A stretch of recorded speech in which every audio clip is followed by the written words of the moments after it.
recent lab results in 32 samples taken yesterday were absent of total coliform, which includes no E. coli. However, the boil order is still in effect until further notice. It's very important to remember that. Today, Michael Klink of the DEP observed hydrant flushing and the chlorination station on Edgewater Drive and will continue to work with us until the problem is resolved. The West Elm and Oak Street tanks were chlorinated today, along with continued hydrant flushing and chlorine residual testing. Hydrant flushing, sampling, and a temporary chlorination station on Edgewater Drive will continue throughout the weekend. The next press release will be tomorrow, Saturday, August 16th at 4:30. Throughout this entire event, DPW commissioners and the Selectman's office have been involved and in contact with Senate President Murray and Representative Webster, who have responded with full support. Again, the Water Department is working diligently and will continue to do so until the issue is resolved. The Board of Health has found open restaurants to be in compliance of the DEP regulations, and as such, they are safe to go in and eat in those restaurants. We would like to thank Ed Perry of WATD for offering his radio time to restaurants to allow them to announce to the public that they are open and that people can go in and support our local businesses. So I will open up to any questions. What is the sample size for the microbial testing? If you know, I know that it's expressed in Coliform units per 100 ml. Right. Is that the sample size also? Yes, the sample we submit is the 100 milliliter, and I believe that is what they sample.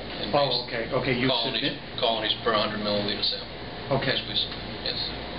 And can you tell us what the range of chlorine levels are that were found in the 32 samples? They were still considerably low in some areas, especially this end of town, which we haven't had any problems with. They were still in the 0.1, 0.2, but up in the Edgewater area, which was the trouble area, we felt it was in the 1.5 to about a 2.2 right now.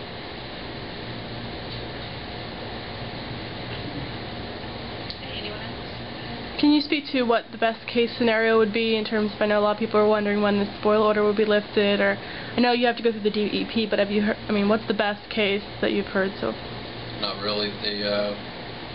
This is the first round of clean samples. Another round went over today, so there was another round that's going to be taken Saturday.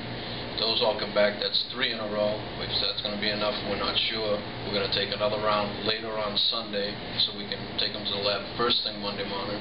And then Monday we've got a regular scheduled round anyways. So it's just when they're comfortable after 3 clean, or if they want 4, 5, it's really up to them, and it's open-ended. Did you find out whether the lab was open over the weekend? Is that...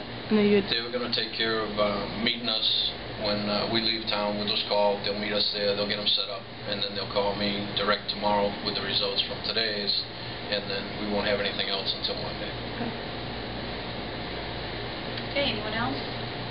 Have you come up with an idea what's causing this, or what's caused this to happen? We're still keying on the High Street tank, and we're trying to key on the possibility of bird droppings up around the area of the vent on the top, and the severe weather that we had, possibly in the direction blowing and just getting enough inside the tank to cause this problem. But that's the only thing we're leaning towards that could have done it. You actually did find bird droppings in an area where it could conceivably... They did, up near the top of the vent.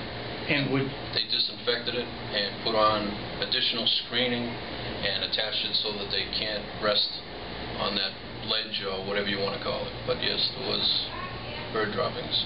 And would it be typical to sample those organisms from the bird droppings and try to match it with organisms found in the system, with or is that generally not done in this kind of situation? That's generally not done. Okay.